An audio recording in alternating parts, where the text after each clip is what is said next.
Olá, estamos começando mais um programa Oficinas de Gestão, Oportunidade de Desenvolvimento, executado pelo Departamento de Ciências da Administração do Centro Socioeconômico da Universidade Federal de Santa Catarina. Uma oportunidade para estudantes de graduação e pós-graduação em Administração Pública de mais de 60 instituições de ensino superior participantes do Programa Nacional de Formação em Administração Pública, o PENAP, no âmbito do Sistema Universidade Aberta do Brasil, o AB, para ampliarem conhecimentos, utilizando-os dentro da sua formação complementar dos cursos de graduação ou de pós-graduação.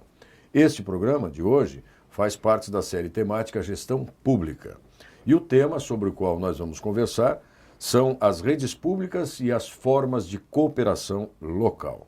Para isso, está aqui ao meu lado o professor Luiz Moreto Neto, professor doutor titular aposentado da Universidade Federal de Santa Catarina, atuou durante 25 anos em atividades diretivas, de assessoramento e gerenciamento, também em órgãos públicos do governo do estado de Santa Catarina, além da universidade. Atualmente, o professor Moreto é professor de ensino superior 3 da Uninter, em Curitiba, no Paraná. Publicou artigos em periódicos especializados e trabalhos em anais de eventos.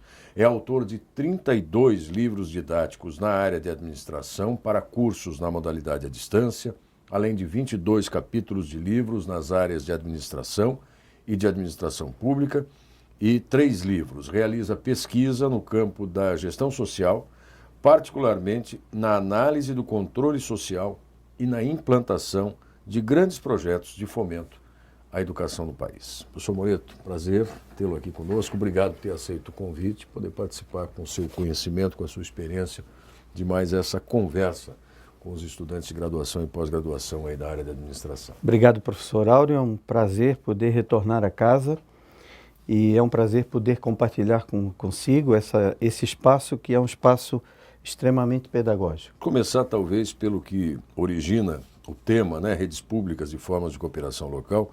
Como é que a gente define o que são essas redes públicas? Com exemplos, o que a gente tem experiência, por exemplo, na área da saúde ou da educação. Por onde é que a gente pode começar essa conversa, Moreto? Bom, professor, a palavra rede, ela surge de uma forma muito forte na sociedade contemporânea, influenciada pela contribuição das novas tecnologias da informação e, de outra parte, influenciado pela falência do Estado burocrático, do Estado tradicional. Você tem, no caso do Brasil, um sistema federado com um forte centralismo de arrecadação e você tem uma descentralização, entre aspas, da distribuição dos serviços públicos que se depara com a ausência de recursos financeiros, a ausência de capital intelectual, a ausência de tecnologias.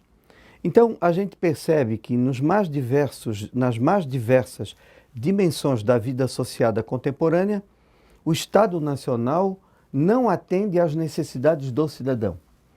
E aí surgem outras formas de suprir essas demandas que são cada vez mais crescentes no campo societal.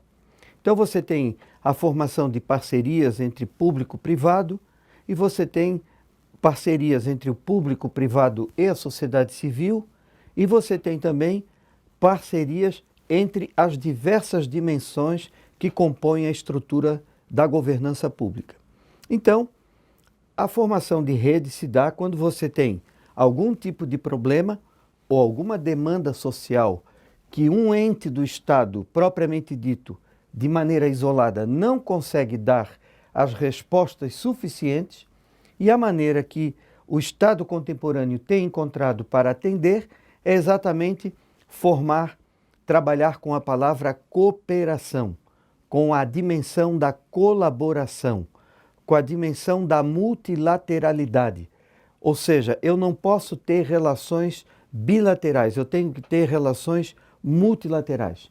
A partir do momento que os entes públicos, que os entes privados, em parceria, se unem com as organizações da sociedade civil e com o cidadão em si, é possível você encontrar formas de solução. E a materialidade desse processo vai dar origem a redes de cooperação. Nós temos no Brasil os campos que têm assim, maior materialidade desse esforço, eles estão presentes na área da saúde, na saúde pública, em algumas experiências que já estão presentes nos mais longínquos rincões do país, ou mesmo na distribuição de serviços da educação básica. Mas a gente poderia dizer, então, que essas redes públicas, elas têm um sentido orgânico, elas se estruturam enquanto um conjunto de entidades ou de atores interagindo por meio de ações concretas e objetivas? Cada vez mais, professor, os órgãos públicos nacionais e internacionais, eles vêm caminhando nessa perspectiva. Muitas vezes, as iniciativas partem para solucionar um problema pontual. À medida que esse esforço organizado é engendrado pelas organizações públicas, privadas e da sociedade civil, essas redes acabam adquirindo uma dimensão orgânica. Elas vão se consolidando na esfera da governança pública. E o senhor vê isso muito claramente também no campo da agricultura, no campo nas áreas de transporte. Ou seja, a palavra agora ela deixa de ser a dimensão da competição e passa a ser a palavra da cooperação. Não é que a competição desapareça, ela existe. A competição pelo espaço público, a competição pelo exercício do poder, a competição pela hegemonia do processo de condução das ações, das políticas, mas, entretanto, raras são as organizações que conseguem, de forma isolada, se manter sozinhas nesse fronte de disputas, nesse palco, nesse cenário em que as demandas são muito grandes e, no contraponto, os órgãos públicos têm uma escassez de recursos, têm fatores legais que impedem, muitas vezes, maior flexibilidade, maior autonomia. Então, se não houver a cooperação, e inclusive de maneira orgânica, é muito difícil que o Estado consiga atender a sociedade civil. A gente consegue localizar um exemplo prático, por exemplo? Um exemplo, por exemplo, é sempre bom, né? Um exemplo prático de como funcionaria uma rede pública nesse... Eu posso dar um exemplo no campo da educação superior. As universidades hoje, a gente tem trabalhado na produção do conhecimento com grupos de pesquisa que são grupos formados por professores além dos muros das universidades. Então, por exemplo, no campo que eu trabalho, que é o campo da gestão social, nós temos uma rede que envolve professores de universidades públicas, privadas, universidades confessionais, universidades comunitárias do Brasil e universidades com as mesmas características jurídicas em outros países do mundo. E por que a gente faz isso? Porque você amplia o horizonte de conhecimento, você ganha tempo, você ganha recurso, você faz uma troca de conhecimento mais acelerada. Em outras áreas, no campo da administração pública, que vai ter contato direto lá com o cidadão na ponta, a gente pode pegar, por exemplo, o Sistema Único de Saúde. O Sistema Único de Saúde, ele tem na sua dimensão estruturante, ou usando a palavra que o senhor se apropriou, que é a palavra orgânica, o senhor vai, ao analisar o SUS, o senhor vai ver que ele tem lá uma teia de elementos da sua estrutura organizacional que vão se espraiando da União para os estados, dos estados para os municípios, até chegar lá naquela unidade de pronto atendimento que está lá no bairro da comunidade que vai distribuir o serviço público para o cidadão. Aquela UPA, ela é a materialidade de uma rede que tem como propósito cumprir a execução de uma política pública que é melhorar a qualidade de vida do cidadão, que é combater um determinado tipo de doença através da disseminação de uma vacina ou através do atendimento sistemático de um problema que a saúde pública nacional enfrenta. O senhor usou há pouco, por mais de uma vez, a expressão governança pública, que também é uma expressão que, de alguma forma, explicita essa nova realidade com a qual o próprio Estado acaba tendo de conviver, né? Não é mais uma um modelo de governança monocrático de cima para baixo, em que as políticas são definidas e estabelecidas e que se cumpra. Quer dizer, a participação cada vez maior dos outros atores do Estado que constitui essa governança pública. Quais seriam os desafios dela, ou desse modelo de governança, sobretudo no que concerne a formação dessas redes de cooperação local? Professor Áureo, a sua pergunta é extremamente interessante e pertinente, e ela nos traz a reflexão de duas dimensões. Primeiro, o Brasil tem um sistema tributário. O sistema tributário nacional, ele é um sistema altamente centralizador e que o pote, se faz o enchimento do pote, é enviado o pote para o governo da União, e o governo da União vai distribuindo cotas do pote, muitas vezes conforme negociações ou conforme dimensões até de natureza política, no seu sentido menor da palavra. Então, uma perspectiva que nós temos, um desafio, usando a sua expressão, é o desafio do sistema tributário nacional. Enquanto nós tivermos um sistema tributário centralizador, você vai ter sempre dificuldade de ampliar o processo de participação da sociedade na deliberação das políticas públicas. De outra parte, nós temos um outro desafio que está relacionado a uma dimensão da cultura gerencial brasileira, que é uma cultura, embora muitas organizações falem em novo serviço público, em New Public Management e outras expressões que os acadêmicos e os executivos e os consultores adoram pronunciar repetidas vezes, eu sempre digo, quando sou arguido, que a minha leitura é de que no Brasil nós ainda temos uma dimensão hegemônica do patrimonialismo. O Estado, nas suas diversas dimensões, ele é apropriado por grupos de interesse, e esses grupos de interesse fazem uso do Estado numa perspectiva do seu empoderamento, do fortalecimento do seu grupo, ou como um mecanismo para catapultar aquele grupo para um estágio de poder mais elevado. O terceiro desafio que nós temos é um desafio relacionado, no meu entendimento, à cultura da participação da sociedade civil. E eu sempre digo às pessoas que eu vejo que as pessoas em geral, no Brasil, nos últimos anos, elas cresceram muito no sentido de ter clareza dos seus direitos como cliente. O Código de Defesa do Consumidor, ele está pendurado na barbearia, na peixaria, na loja de automóveis, ele está pendurado em qualquer lugar. A questão é que, no meu entendimento, o ser cliente é diferente do ser cidadão. E o ser cidadão é eu saber que eu tenho direitos, mas que eu tenho obrigações. Então, as pessoas têm muita dificuldade de participar. Elas, por exemplo, vão a um condomínio. Eu fui síndico nos edifícios em que morei, e as pessoas só iam ao condomínio quando você ia fazer chamada de capital. Mas, então, ora, o que está acontecendo ali? O síndico, o Conselho Deliberativo, está deliberando sobre o dinheiro da comunidade. Então, na esfera do município, na esfera do Estado, na esfera da União, se nós perguntarmos para o cidadão qualquer em quem que ele votou para vereador e se o vereador dele está envolvido numa cena de corrupção que se passa no município, é capaz dele não saber.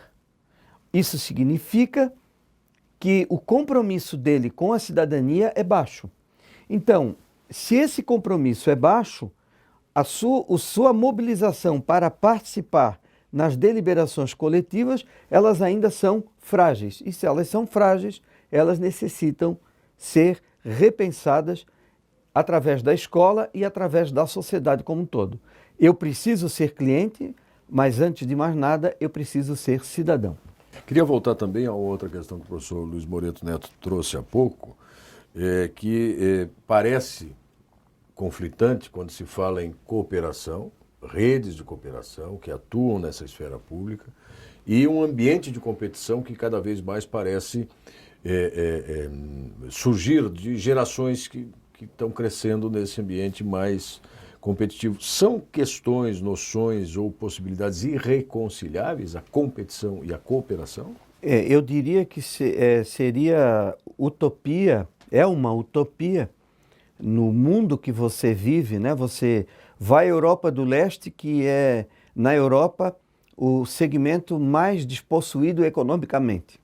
Você vê que os povos da Europa do Leste se movimentam numa perspectiva de uma lógica de mercado. Você vai à África, que é o continente mais desprovido materialmente em termos das pessoas, dos bens pessoais que o cidadão dispõe, em termos do planeta. Mas eles se movem na perspectiva também do mercado. A competição, ela é uma dimensão inerente aos seres vivos, né? Quando eu olho, por exemplo, desculpe a expressão, uma cadela que deu luz a 4 cães está amamentando os 4 cães, ou uma gata que está amamentando 4 gatos. Quando o senhor vê aqueles pequenos animais buscando a comida, eles se degladiam pela pouca força que têm na busca daquela teta que tem mais leite. No mundo que nós vivemos, a competição, ela é inerente. O que eu vejo, qual é o problema do processo da competição que nós vivemos na sociedade contemporânea ou em países como o Brasil? Porque o senhor tem competição na Alemanha, é um país dos mais ricos do mundo, a competitividade move o cidadão na Alemanha, eles têm os maiores fundos de pensão do planeta Terra, mas eles têm um compromisso de cidadania que é diferente. O senhor anda no metrô, o senhor anda na cidade, o senhor vai numa escola pública, o senhor vai numa universidade, o senhor assiste uma aula, o senhor vê que a relação entre eles é uma relação que não está marcada pela dimensão predatória. Então, a competição, ela existe, ela é inerente ao ser humano.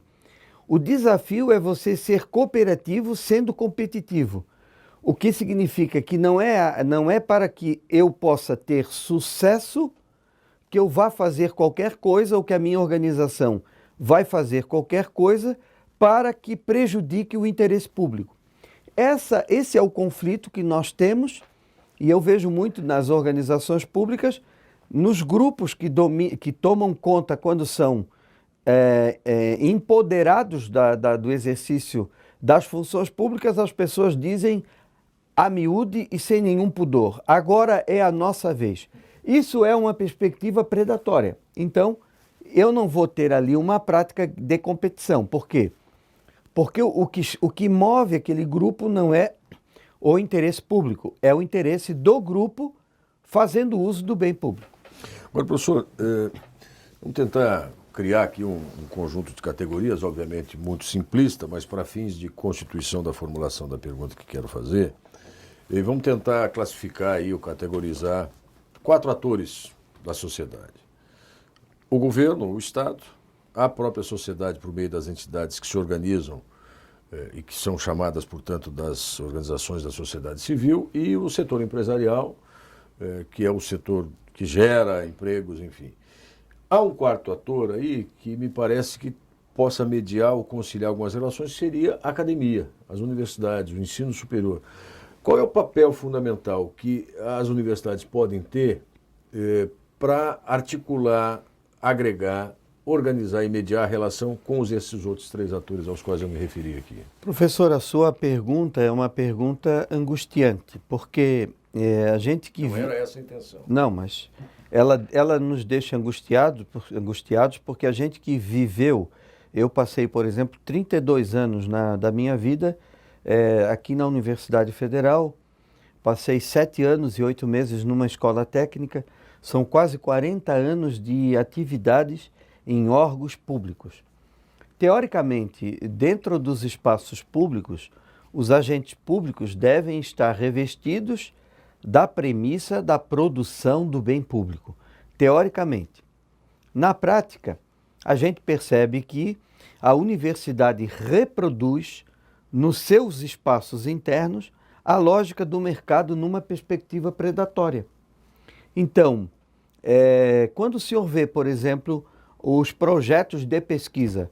Quantas são as pesquisas que são empreendidas no espaço acadêmico que estão trabalhando nas linhas divisórias do limite da inovação do conhecimento? Poucas, né? Se o senhor for se dar ao trabalho, o senhor vai ver que muitos colegas passam 30 anos fazendo o mesmo aplicação do mesmo estudo, só mudando o objeto, né? E isso reproduz o quê? Reproduz uma lógica egoística, uma lógica que não está orientada para a produção do bem público. Então, esse é um desafio. Eu não vou dizer que tudo o que acontece no âmbito das universidades públicas e privadas nacionais reproduz essa dimensão. Mas quando a gente vai a um grande evento da área que a gente estuda no país ou no mundo, a gente percebe muitas disputas de poder pela hegemonia, muito enaltecimento do ego de determinados sujeitos que se consideram mais iguais do que os outros, né? E pouco envolvimento com a produção do saber para a transformação do meio social. Eu sempre digo assim, o Brasil, as coisas continuam assim porque nós somos um país muito rico, temos muitas riquezas naturais ainda e temos uma classe trabalhadora muito forte que, apesar dos pesares, trabalha e trabalha muito e trabalha sempre, né? E por isso essas mazelas, elas continuam existindo e parece que elas não existem, mas elas são reais e elas obstaculizam bastante o desenvolvimento do país e da sociedade como um todo. E ainda tratando de universidades, tentando associar mais uma questão a essa constituição das redes, o senhor falou, no começo também dessa nossa conversa, que um dos exemplos são os grupos de estudo, grupos de pesquisa, que avançam para além dos muros e limites das próprias instituições e conseguem compartilhar conhecimento, difundir conhecimento, formular conhecimentos, enfim. No caso dos grupos dos quais o senhor participa, de estudos, de pesquisas, eles vêm avançando nesse campo da gestão pública ou das políticas ou da governança pública, professor Moreira? Professor, eu agradeço a pergunta, a oportunidade de falar um pouco sobre o trabalho que a gente tem empreendido e continua a empreender. Nós trabalhamos durante 5 anos na coordenação de uma rede aqui no estado, que envolve outras universidades no país e no mundo, trabalhando sobre uma política do governo da presidenta Dilma Rousseff, que é a política Territórios da Cidadania. Basicamente, qual é a origem e qual é a lógica do projeto público? A presidenta Dilma, quando era chefe da Casa Civil, ela recebeu um relatório das Nações Unidas que apontava que no país haviam áreas cujo índice de desenvolvimento humano e cujas condições de vida da sociedade civil estavam nas condições piores dos países mais miseráveis do planeta Terra. Então, o Estado Nacional, através de uma decisão política da presidenta, ela cria um programa e escolhe no país um conjunto de territórios para que as ações ali fossem alocadas, as ações de políticas públicas, de forma articulada, coordenada, com uma diferença, com a participação da sociedade civil. Então, utilizando os conselhos de saúde, os conselhos de educação, a presidenta, então já a presidenta da República, estabelece que hoje a governança vai se dar por esses conselhos. Na prática, nós trabalhamos, em Santa Catarina nós temos 2 áreas que estão entre as áreas mais miseráveis do país e do mundo. Uma área está no Planalto Norte Catarinense, que envolve ali o entorno de Canoinhas, e lá você tem uma dimensão histórica pela Guerra do Contestado. Lá você tem, talvez, o maior número de excluídos socialmente do estado de Santa Catarina. E, paradoxalmente, Ao lado de Joaçaba, que é a 7ª economia do estado, nós temos um pequeno município e pequenas comunidades em que lá há uma contradição. Eu tenho assim, aqui eu tenho um município milionário e eu atravesso a ponte, eu estou num município que tenha um IDH equivalente a regiões da África subsaariana.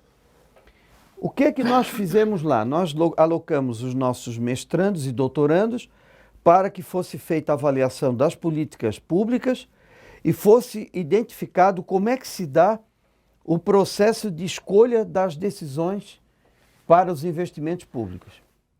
Na prática, professor, os estudos de mestrado que os nossos 6 alunos fizeram lá, foram 6 estudos diferentes, mostraram que os grupos de interesse, os prefeitos, os deputados, os senadores da região, eles influenciam na indicação dos membros dos conselhos e os conselheiros votam segundo a determinação da classe política, da coalizão dominante.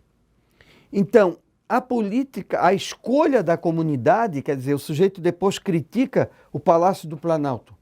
A escolha que a comunidade fez, às vezes é uma obra de asfaltamento que vai levar o asfalto na frente da fazenda do deputado ou na frente da fazenda do cara que apoiou a campanha do deputado e que só tem um proprietário ali e que não causa nenhum benefício social. Onde é que está o erro? É porque a dimensão patrimonialista ainda subsiste e a política pública por si só, ela não consegue modificar esse quadro. Ainda que uma decisão como essa acabe sendo legitimada porque foi tomada pelo conselho do comunitário. Pronto. E tal, mas... E aí é o pior da história. Porque se o senhor vai questionar, e quando nós estávamos lá, os caras diziam assim, mas vocês são da academia, vocês não têm nada a ver conosco, vocês não sabem a nossa realidade. Nós conhecemos a nossa realidade. Não, nós não conhecemos a realidade deles, nós estudamos a realidade do mundo. E a realidade deles espelha uma lógica de dominação que é presente nas áreas mais miseráveis do mundo. Então a gente entende a realidade deles. E a gente entende por que eles são assim. Porque eles estão defendendo o interesse privado e não o interesse público. Agora, professor Moreto, nós já falamos aqui sobre várias dessas questões envolvendo uma mudança de cultura, da participação, uma mudança na estrutura burocrática pesada que o Estado brasileiro, patrimonialista, como diz o professor Moreto, ainda preserva. E a gente está dirigindo essas conversas do programa Oficinas de Gestão, sobretudo das séries temáticas, gestão pública, gestão social, para os jovens, alguns talvez nem tão jovens, mas que estão em formação, em nível de graduação ou de pós-graduação e que serão ou já são gestores públicos, agentes públicos que atuam nas esferas do município, do Estado e da União.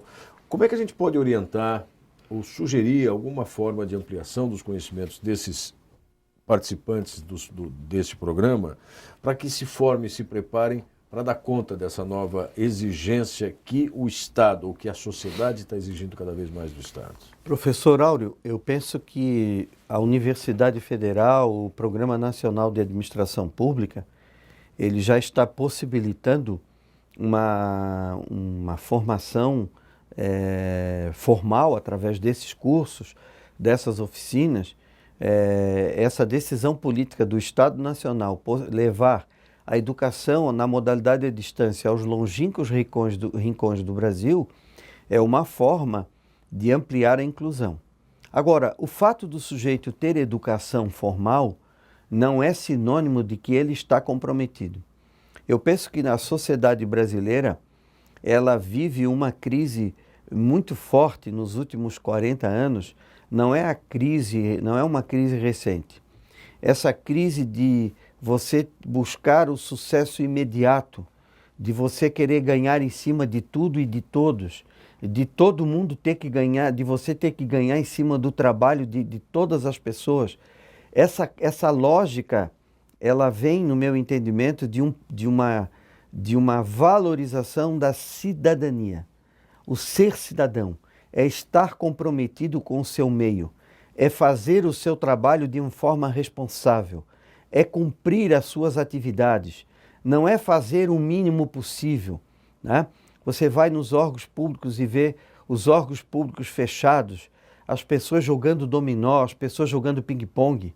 Ora, eu fico pensando assim, será que essa gente que está aqui jogando ping-pong ou jogando dominó, elas têm clareza de que quem paga o salário delas é o cidadão que muitas vezes, historicamente, já são 2, 3 gerações que o cara não teve oportunidade de ir à escola, que o cara não teve oportunidade de calçar um sapato, que o cara não teve oportunidade de ter qualidade de vida melhor, porque ele é um trabalhador da base da pirâmide social. Então, essa consciência política, essa consciência comunal que a sociedade civil brasileira ela não tem.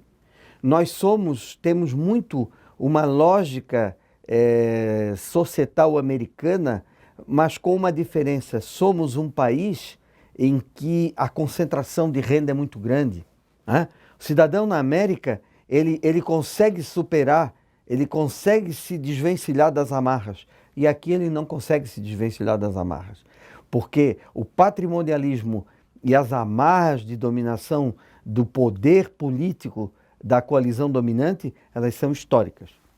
Bom, nós estamos conversando com o professor Luiz Moreto Neto, atualmente professor de ensino superior da 3 da Uninter, em Curitiba, mas que já passou pela Universidade Federal de Santa Catarina e por várias outras experiências na área de gestão pública, de administração, atuação em órgãos públicos do governo do Estado.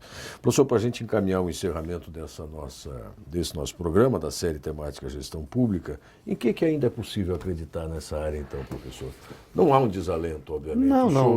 Eu sei que o senhor é um otimista. Não é alguém há um desalento. Que tem uma crença... Eu penso que tanto não há um desalento que nós estamos aqui trabalhando. Eu penso que eu volto ao início da última pergunta, né? O governo brasileiro, a Universidade Federal, um grupo de professores da universidade, um grupo de técnicos, um grupo de alunos trabalham em projetos como esse, que são projetos para despertar as pessoas, para emancipar o sujeito, né? Nós temos que acreditar que é possível. Agora, o Brasil precisa, as pessoas precisam trabalhar, precisam ter responsabilidade, precisam ter compromisso, precisam saber separar o que é o público do que é o privado, precisam entender que num país, em qualquer país do mundo, é muito difícil você ficar milionário apenas vivendo do próprio trabalho, né? Essas coisas que, no meu entendimento, na nossa sociedade, elas foram perdidas de vista e foram perdidas de vista muito rapidamente. Parece que elas são coisas do cinema, parece que elas são coisas da novela das 9, né? Mas nós temos que acreditar, certamente. Se não acreditássemos, aqui não estaríamos conversando com os senhores. Professor Moreto, muito obrigado pela sua participação, pela companhia. Obrigado a vocês que nos acompanham também. E fique atento na página, no portal, enfim, no ambiente do programa Oficinas de Gestão, à programação dos nossos próximos encontros. Até a próxima.